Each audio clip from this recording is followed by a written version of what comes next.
Hello, কী অবস্থা সবার?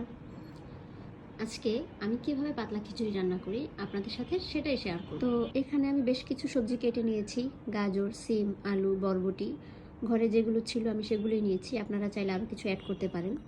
আমি এখানে আদা, রসুন, হলুদের গুঁড়া, লবণ, গরম মশলা সব একসাথে দিয়ে বসিয়েছি।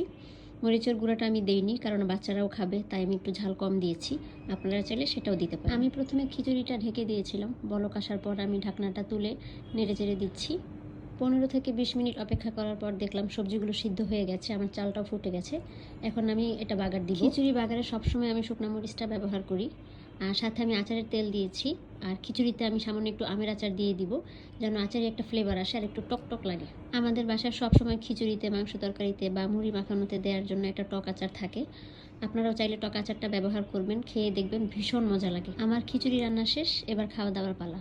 ধন্যবাদ।